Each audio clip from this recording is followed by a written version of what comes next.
तो last episode के and पे हमने देखा था कि जनरल जो होते हैं वहां पर गद्दारी तो करते हैं, लेकिन हमारा बेखा जो होता है जब उसे पता चलता है, क्योंकि जनरल जो होता है उसे सारी बात बता देता है कि गवर्नर के ऊपर यानी ग्रैंड मार्शल के ऊपर जो गद्दारी का इल्जाम लग चुका है और इस वक्त उसकी पूरी की पूरी फैमिली और उसके नीचे जितनी भी आर्मी है सभी के ऊपर गद्दारी का टैग लग चुका है, जिसमें तुम भी शामिल हो, क्योंकि तुम जहां पर ग्रैंड मार्शल की आर्मी का हिस्सा और तुम उसके बेटे और तुम उसकी फैमिली का हिस्सा हो, तो फिर तुम्हारे पर भी यही इल्जाम है। तो क्या तुम यहाँ पर कुछ कर पाओगे? आप बताओ कि यहाँ पर तुम क्या करोगे? अब मैं जहां पर अगर गद्दारी कर दी तो इस बात से क्या फर्क पड़ता है, जबकि तुम्हारी पूरी की पूरी फैमिली के ऊपर गद्दारी का इल्जाम है। तुम्हारा बेटा कहता है कि क्या बकवास खा रहे हो, तो वो उसे कहता है कि मैं यहाँ पर बकवास नहीं कर रहा, बल्कि यहाँ पर तुम्हें सीधे से बताता हूँ कि नए एम्परर जैंग मासू ने नया एम्परर बनने के साथ ही यहाँ पर पहला ऑर्डर जारी किया, जिसमें उसने यहाँ पर ग्रैंड मार्शल के ऊपर गद्दारी का इल्जाम लगा दिया है। और अब जबकि उसके ऊपर गद्दारी का इल्जाम है तो तुम्हें पता ही है कि गद्दारी का इल्जाम क्या होता है, सजाए मौत होती है। तुम्हारा बेटा बड़ी तेजी के साथ वहां से वापस की तरफ भागना स्टार्ट करता है ताकि वापस जाकर राइमी को बचा सके, क्योंकि हमारे बेका को पता होता है कि अगर यहाँ पर गद्दारी का इल्जाम लगा है तो फिर यहाँ पर उनके ऊपर तो अटैक हो रहा होगा, इस वक्त उन्हें मारने की कोशिश की जा रही होगी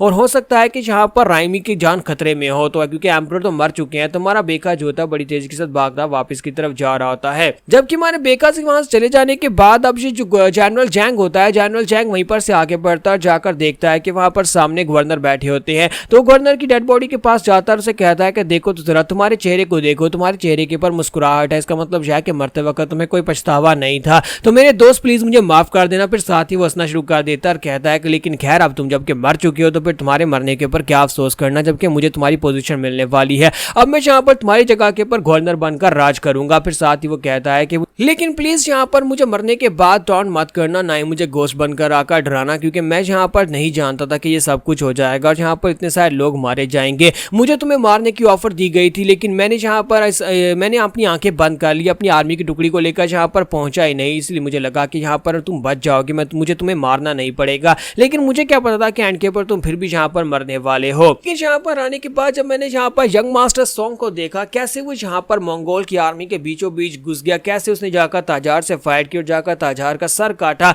और कैसे यहाँ पर वो जिंदा बचकर वापस आ गया, मुझे देखने के बाद काफी ज्यादा इंप्रेस हुआ और मुझे लगता है कि वो लड़का आगे जाकर बहुत कुछ हासिल कर सकता है। वो लड़का आगे जाने के बाद काफी कुछ हासिल कर सकता था, लेकिन उस लड़के का भविष्य तो यहाँ पर ग्रैंड मार्शल के साथ दांव पर लगा हुआ है। ग्रैंड मार्शल के ऊपर गद्दारी का इल्जाम, इस लड़के के ऊपर भी गद्दारी का इल्जाम है और मैंने यहाँ पर उस लड़के को डायरेक्टली ग्रैंड मार्शल के पास भेज दिया, जहां पर आर्मी जो है उसके ऊपर अटैक कर रही है। रॉयल आर्मी जो है उस वक्त ग्रैंड मार्शल को मारने की कोशिश कर रही है, इसलिए प्लीज मुझे माफ कर देना, लेकिन वो लड़का बहुत ही जल्दी तुम्हारे पास आने वाला है। तुम और तुम्हारे साथ साथ जनरल मोयोंग तीनों अब यहाँ पर दूसरी दुनिया में जाकर एक दूसरे से मिल सकते हो। कहीं पर से नेक्स्ट सीन में फोर्ट्रेस का दिखाया जाता है कि ग्रैंड मार्शल जो है वो अपनी आर्मी को लेकर फोर्ट्रेस के अंदर चले गए थे और रॉयल आर्मी जो होती है वहां पर फोर्ट्रेस चढ़ने की कोशिश कर रही होती है, दरवाजा तोड़ने की कोशिश कर रही होती है ताकि वो जाकर ग्रैंड मार्शल को बाहर निकाल सके, लेकिन ग्रैंड मार्शल की आर्मी जो होती है ऊपर से तीरों के साथ उनके ऊपर अटैक कर रहे होते हैं। जो लोग भी ऊपर चढ़ते हैं उन सभी को वहां पर तलवारों से मारकर नीचे फेंक देते हैं ताकि कोई भी ऊपर ना चढ़ सके। तो इसी के साथ एक सोल्जर को दिखाता है कि वो ऊपर चढ़ चुका होता है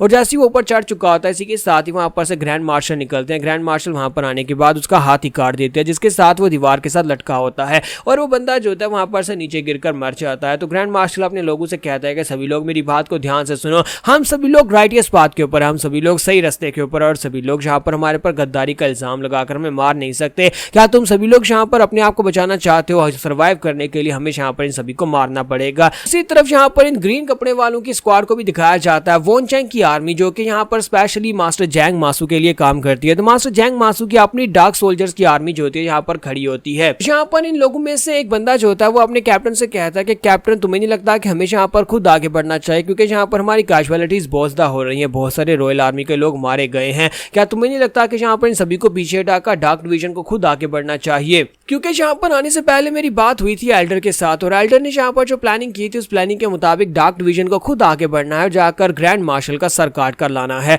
और अगर तुम ऐसा कर लेते हो तो कैप्टन फिर यहाँ पर तुम्हें यहाँ पर प्रमोट करके कमांडर बना दिया जाएगा, यानी तुम्हारी पोजीशन और ज्यादा बढ़ जाएगी और हो सकता है कि आगे जाकर तुम्हें एक एल्डर की पोजीशन दे दी जाए। तो इसलिए हाँ मुझे लगता है कि तुम्हें यहाँ पर ये सोच समझ कर ही फैसला करना चाहिए। तो क्या तुम यहाँ पर ये करना चाहते हो या फिर तुम्हारे अंदर इतनी हिम्मत नहीं है कि तुम अपनी डार्क डिवीजन को आगे लेकर जा सको? तो ये बात सुनते ही कैप्टन उस लड़के को गले से पकड़ लेता और कहता है कि तुम्हारी हिम्मत कैसी हुई यहाँ पर मुझसे इस तरह की बकवास करने की? तुम्हें लगता है कि तुम एक एल्डर के साथ रहते हो तो तुम उसके पालतू कुत्ते बन गए हो, तो हम लोग भी यहाँ पर किसी एल्डर के पालतू कुत्ते बन जाएंगे। हमें यहाँ पर जो ऑर्डर्स मिले हैं वो जैंग सामा से डायरेक्टली मिले हैं, फिर हमें यहाँ पर तुम्हारी बात मानने की क्या जरूरत है? जबकि वो लड़का उसे कहता कहता है कैप्टन कैप्टन ये तुम क्या कर रहे हो, अगर तुम मुझे मार डालोगे तो फिर तुम्हें एल्डर को जवाब देना पड़ेगा। और क्या तुम वाकई में यहाँ पर एल्डर को इस बारे में जवाब दोगे? तुम्हें अच्छी तरह से पता है कि एल्डर की पोजीशन हमारे सेक्टर के अंदर कितनी खास है, और अब जबकि जैंग मासू ने एम्परर बन चुके हैं तो वो भी उनकी काफी ज्यादा रिस्पेक्ट करते हैं। तो तुम यहाँ पर अगर मुझे मार डालोगे तो फिर तुम्हें यहाँ पर इसका जवाब तो देना पड़ेगा। और मुझे लगता है कि इतनी सारी स्किल्स होने के बावजूद भी अभी तक तुम सिर्फ और सिर्फ डार्क शैडोज डिवीजन के कैप्टन हो, अभी तक तुम यहाँ पर इनके कमांडर नहीं बन पाए।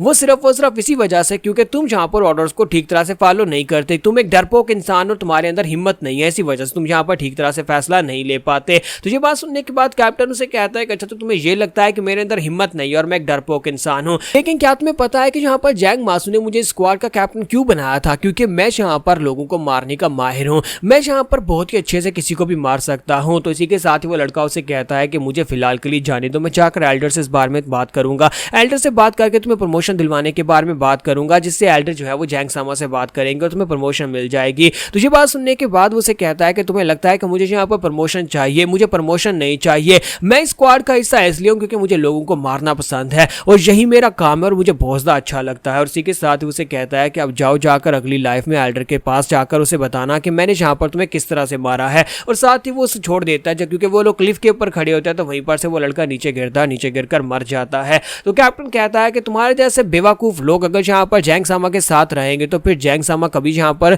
पूरी तरह से चाइना का एम्परर नहीं बन पाएगा, उसे यहाँ पर हमारे जैसे लोगों की जरूरत है जो लोग यहाँ पर मारने में हिचकिचाए नहीं और सही वक्त के ऊपर आगे बढ़कर अटैक करें। तो इसी के साथ एक लड़का भागता वहां पर आता और उसे कहता है कैप्टन कैप्टन मेरे पास एक मैसेज है, एक मैसेज आया। तो कैप्टन उस मैसेज को पढ़ता है तो उसके ऊपर लिखा होता है कि ताजार मर चुका है, हमारे प्लान फेल हो चुके हैं, जोंग इल वान की आर्मी खत्म हो चुकी है और वहां पर जितनी भी रिइंफोर्समेंट्स थी उनमें से कोई भी यहाँ पर आकर ग्रैंड मार्शल के साथ नहीं देने वाला। तो ये मैसेज पढ़ने के बाद वो कहता है कि इसका मतलब यह है कि ग्रैंड मार्शल की जो उम्मीद थी कि वहां पर उस बैटलफील्ड के ऊपर से जिस आर्मी ताजार को मारने के लिए गई है वहां से बचे कुछ सोल्जर उसकी मदद करने के लिए आएंगे, लेकिन अब वहां पर से कोई भी नहीं आने वाला। लेकिन उन लोगों का यहाँ पर एक बहुत ही बड़ा प्लान फेल हो गया क्योंकि ताजार मर चुका है, क्योंकि उन लोगों ने यहाँ पर ताजार का साथ दिया था और वो लोग चाहते थे कि ताजार जिंदा बचे, उसके साथ उन्होंने कोई डील की हुई थी। तो हमारा कैप्टन जो था वो सोच रहा था कि अगर ये मैसेज मुझे मिला है तो इसका मतलब यह है कि यही सेम मैसेज दूसरी तरफ से ग्रैंड मार्शल को भी मिला होगा। और वाकई में सेम टाइम के ऊपर ग्रैंड मार्शल को भी एक मैसेज मिलता है जिसके अंदर उसे बताया गया होता है कि कोई भी रीइंफोर्समेंट्स नहीं आने वाली।